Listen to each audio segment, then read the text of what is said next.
Hey there! In this video I'd like to give you a little update about a new project that I'm working on. I'm back in Germany since about 5 weeks and I'm working again with the Deichmann Foundation. So last time it was a container lifting system that is now on its way to Madagascar to help with container handling for present and future projects. This time it is making charcoal out of hay, and before I'm showing you the whole test setup that we have here, I'm just going to give you a brief explanation of why we are trying to make charcoal out of hay. So in Madagascar there's only about 10% of the original forest left over, and this is mainly caused by deforestation.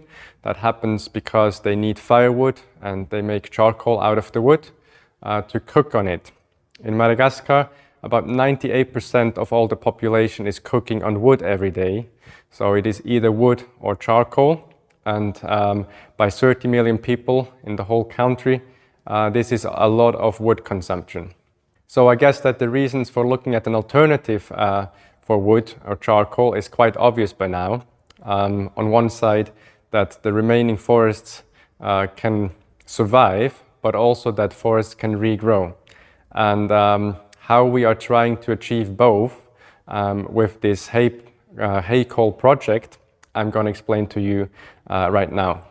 So hay is obviously quite a bit different to wood, and it's not quite so easy to make a usable charcoal product out of it. And I'm just going to show you some of our attempts to make it.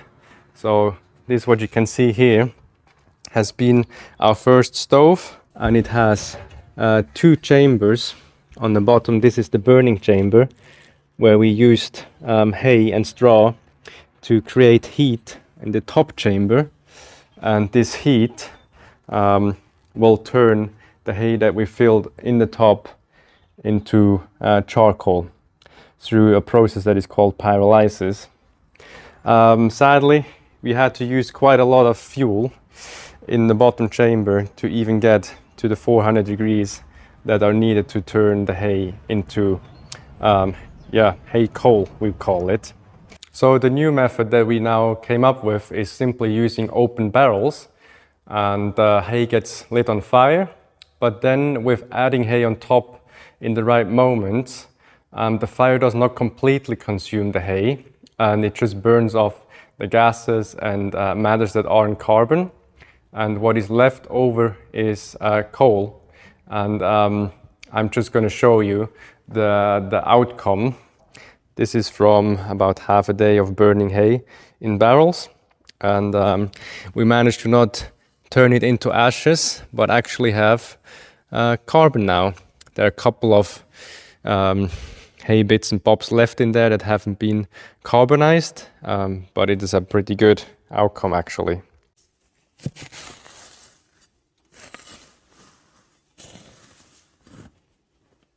So as you can see, this is a very fine powder, and sadly you can't just throw it onto a stove and start cooking with it. It would just fall through. So we have found ways now to make it back into something more solid, and we are using clay, paper and rice. So the rice has a lot of starch in it, and that acts as a binder.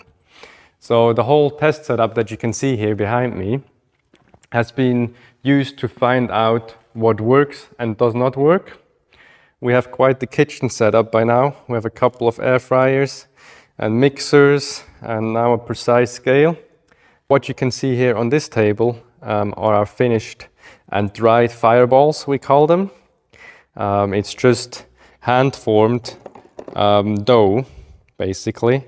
You can see on this other little video clip how we mix it in the mixer, and then we basically just form it by hand, and then we dry it in the air fryers so that we have a bit quicker a result, because we are testing them for strength, because they need to be transportable, and we're also testing them how they compare to normal wood and charcoal when they burn.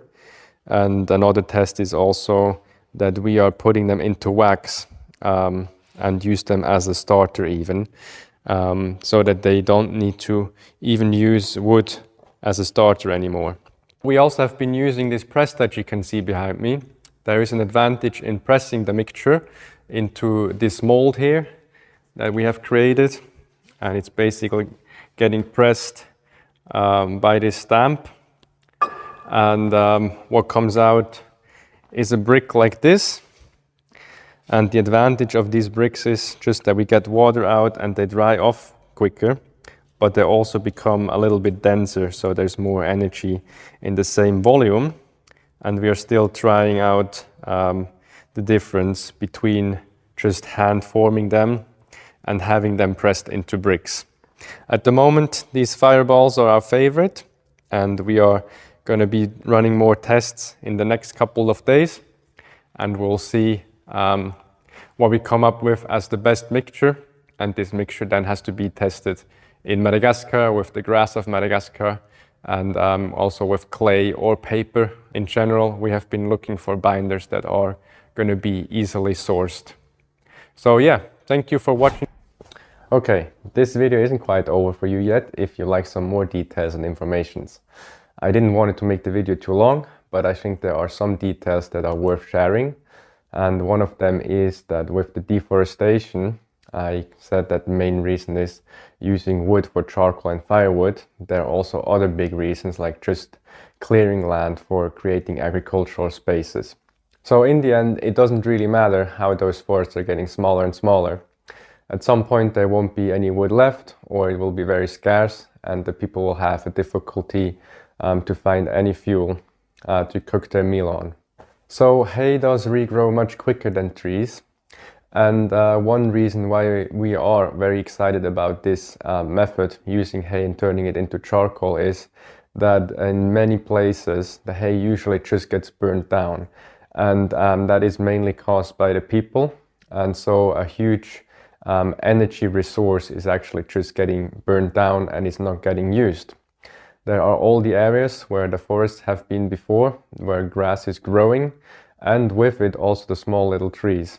And with burning it down, there is just no chance for the forest to regrow, and also all the grass is just wasted. So yeah, we do believe that it is much better to take the grass or the hay and make it into charcoal and burn it on your stove and cook your meal on, than just wasting all the heat and energy by burning down the fields. The burning of the fields is so much that all 4 years, the whole area of Madagascar is basically once being burned down. And that's a lot of hay, that is a lot of grass that could have been turned into charcoal, and it would prevent then that more trees have to be cut down. So we have quite a bit of hope that this could make a positive impact on the country of Madagascar. And yeah, we had tried to make it as simple as possible. As already mentioned, we are using just water, clay, maybe paper, and rice. We're going to be using mostly spoiled rice. That is the idea for now, so it won't be a resource that would otherwise be nutrition. And yeah, I think with that we're going to have an easy solution for them that is applicable. So that's it for now. If you still like more information, I will put some links below the video. One of them will be from the Dijkman Foundation's webpage, where you can find more about the works that the foundation is doing, and also soon I believe there will be more about the reforestation project. I think there is even a video in the making about the reforestation and agricultural projects that are being done in Madagascar. So thanks for watching, and see you in the next video. Bye bye.